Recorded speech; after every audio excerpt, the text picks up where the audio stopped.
In Business Central, there's multiple ways to turn around and purchase goods via purchase invoice. We've already covered off purchase journals and purchase invoices. Now we're going to talk about purchase orders. A purchase order is an agreement between you, your company, and your supplier for the trade of goods and services. Depending on the country, this can actually be legally binding.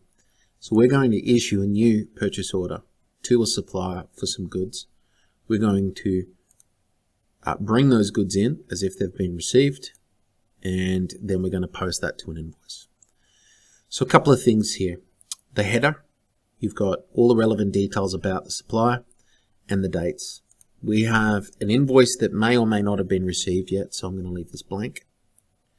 We may have some other information here, but I'm going to hit show less because we don't need any of that for this example right now.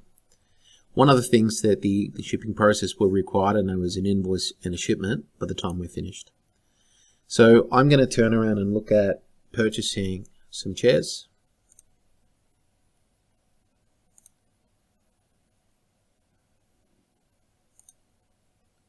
And in here, I'm going to scroll over and we're going to be looking at buying 10 of each. On the purchase document, you can see here that we're currently purchasing in Australian dollars. It says export, but I'm going to change this to domestic. Okay. And here we should be seeing GST to be applicable. Depending on the setup of your data, this should flow through correctly. Again, this is a demo, so it's going to give us a little bit of funny.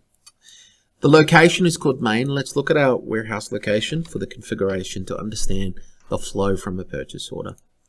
So we go to locations, we go to main, and under main, we can see here some configuration under warehousing. There is no expectation for advanced warehousing. Subsequently, we can control the transaction completed from a purchase order. However, please note if your warehouse actually requires receipts and shipments, you'll notice that you will not be able to transact completely from the purchase order. You will now need to get into warehousing. And then further, if you're requiring putaways and picks, it will require puts and picks. All right, let's go back. So this document has a location. We can see here unit of measure.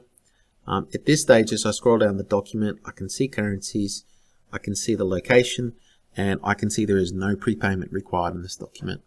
So from here, I'm going to turn around and scroll over to the right, and I can see here the quantity that we want and the quantity to receive and the quantity to invoice. Now at this stage, we're expecting to receive 10 units. However, they've contacted us and told us that we can only receive 5 of the second line and 9 of the first. Subsequently, it's going to leave a balance outstanding. So we can do one of two things.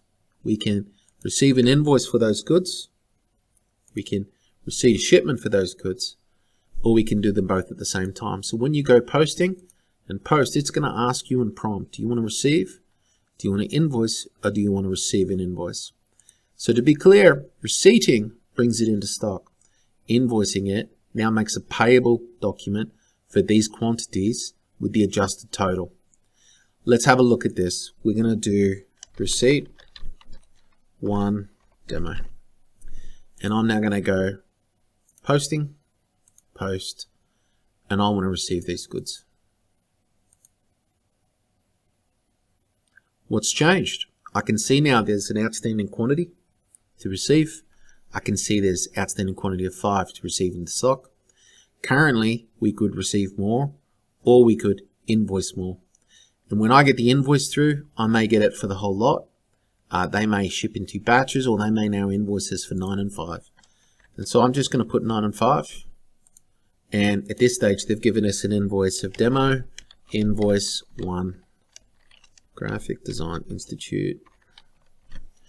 And so we're now going to go posting, post, and I'm going to invoice. Now the invoice is going to be the lines to invoice. That invoice is complete. Now we can see invoiced and received have been transacted. We have an outstanding balance to receive, outstanding quantity to receive. So now there's a shipment, a receipt 2, and at the same time they've given us an invoice too.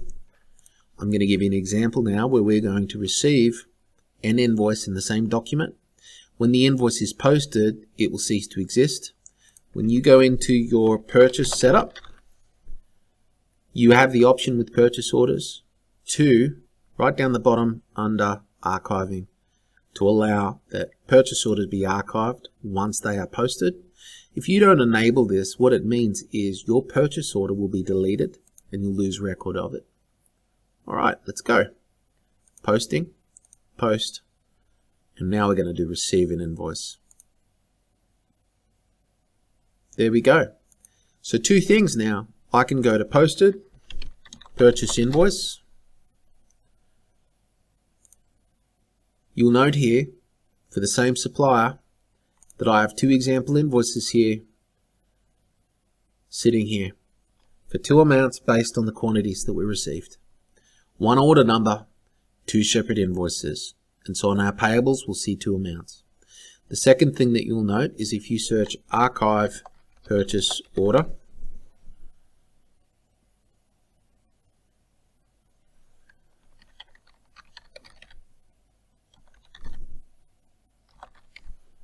purchase order archives, and you'll see here our archived purchase order in the same state that it was when it was posted. Thank you.